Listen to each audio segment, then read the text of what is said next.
মুসলমানদের ইবাদত করার সঙ্গে সঙ্গে নিজেদের শারীরিক ও মানসিক সুস্থতা লাভের জন্য নামাজ আদায় করা উচিত। সম্প্রতি যুক্তরাষ্ট্র, যুক্তরাজ্য ও পাকিস্তান সহ বিশ্বের নানা দেশের গবেষণায় এমন তথ্যই উঠে এসেছে। প্রিয় দর্শক, নিয়মিত নামাজ আদায় করলে আধুনিক বিজ্ঞানীর দৃষ্টিতে কি কি উপকার হয়, আসুন সে বিষয়গুলো জেনে নিই।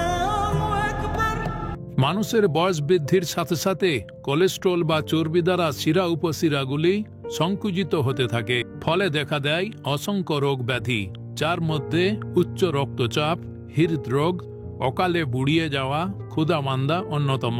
এই কোলেস্ট্রল রোধ করার সর্বোত্তম পন্থা হলো ব্যায়াম, যা নামাজ আদায় করা হলে খুব ভালোভাবে পূরণ হয়ে যায়।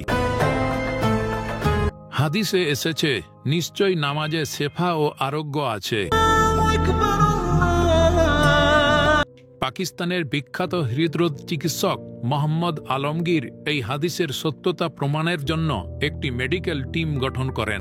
একজন নামাজির শরীরে নামাজরত অবস্থায় তারা ইলেকট্রনিক রেডিওলজির মাধ্যমে পরীক্ষা করেন এবং দেখতে পান তাকবীরে উলা অর্থাৎ নিয়ত বাঁধার জন্য যখন হাত কুনোয় ভেঙে কাঁধ বরাবর উঠানো হয়, তখন স্বাভাবিকভাবেই রক্ত সঞ্চালনের পরিমাণ বেড়ে যায়। কিয়াম অর্থাৎ দাঁড়ানো অবস্থায় হাত বেঁধে রাখার সময় কোনোই থেকে কবজি ও আঙুলের মাথা পর্যন্ত হাত ব্যবহৃত হয়, এতেও রক্তের চলাচল তীব্র হয়। এরপর রুকুর সময় হাঁটু, কোনোই, কবজি এবং কোমরের সবগুলো জয়েন্ট প্রবলভাবে ঝাঁকুনি দেয়, এতে রক্ত সঞ্চালন বেড়ে যায়। সেজদাতে হাত, পা, পেট, পিঠ, কোমর, কুরু ও শরীরের সবগুলো অঙ্গ প্রত্যঙ্গের জোড়ায় নাড়া পড়ে এবং টানাটান থাকে। এমত অবস্থায় রক্ত মস্তিষ্ক পর্যন্ত সঞ্চালিত হয়। তাশাহুদের বৈঠকের সময় কোমর থেকে পা পর্যন্ত রগগুলি টান থাকে, এতে রক্ত সঞ্চালন বৃদ্ধি পায়। সবশেষে সালাম ফেরানোর সময় গর্দানের দুই দিকে জোড়াগুলো কাজ করে এবং গর্দান ঘোরানোর সময় রক্ত সঞ্চালন তীব্র হয়। পাকিস্তানের আরেক চিকিৎসক ডক্টর মাজেদ জামান উসমানী ফিজিওথেরাপিতে উচ্চ ডিগ্রি নেওয়ার জন্য ইউরোপে গিয়েছিলেন। সেখানকার বিশেষজ্ঞরা তাকে প্রমাণ করে দেখিয়েছেন নামাজের মতো ব্যায়ামের মাধ্যমে বড় বড় রোগগুলি ভালো করা সম্ভব, যেমন মেন্টাল ডিজিজ বা মস্তিষ্কের রোগ, স্নায়বিক রোগ, অস্থিরতা ও অবসাদজনিত রোগ, হৃদরোগ, আর্থ্রাইটিস, ইউরিক অ্যাসিড থেকে সৃষ্ট রোগ, পাকস্থলীর ক্যান্সার, ডায়াবেটিস ইত্যাদি। নামাজের প্রতিটা ধাপে ধাপে রক্তের এমন সঞ্চালন আর শারীরিক অনুশীলন দেখে অবাক পশ্চিমা বিজ্ঞানীরা।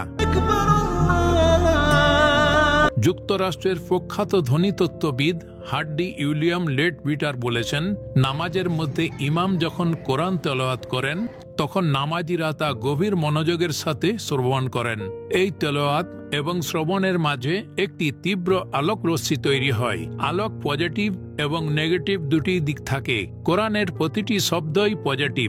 নামাজি ব্যক্তির উপর যখন এই শব্দের প্রভাব পড়ে তখন তাদের বহু রোগ ভালো হয়ে যায়। শুধু শারীরিক উপকারিতাই নয়, নামাজে রয়েছে মানসিক উপকারিতাও। যুক্তরাজ্যের বিখ্যাত লেখক উইলিয়াম ক্রুকস তার জনপ্রিয় বই research in the phenomenon of spiritualism বইয়ে লিখেছেন, লোভ, লালসা, কৃপণতা, ঘৃণা, হিংসা, প্রতিশোধ গ্রহণ এরকম ঘৃণ্য অভ্যাসের কারণে মানুষ মানসিক রোগে আক্রান্ত হয়। এইসব রোগের আক্রান্ত মানুষ যদি নামাজ আদায় করতে শুরু করে তাহলে শীঘ্রই এইসব রোগ থেকে মুক্তি লাভ করতে সক্ষম হবে। নামাজ এমন একটি ইবাদত যাতে রয়েছে ভারসাম্যপূর্ণ শারীরিক অনুশীলন। নামাজে হাত তোলা, হাত বাঁধা, নিচের দিকে চোখ রাখা, আবার হাত ছেড়ে দেওয়া, ঝুঁকে যাওয়া, মন মস্তিষ্ককে কেন্দ্রীভূত রাখা, হাঁটু গেড়ে বসা সবকিছুই হচ্ছে একটি পরিপূর্ণ ব্যায়ামের পদ্ধতি।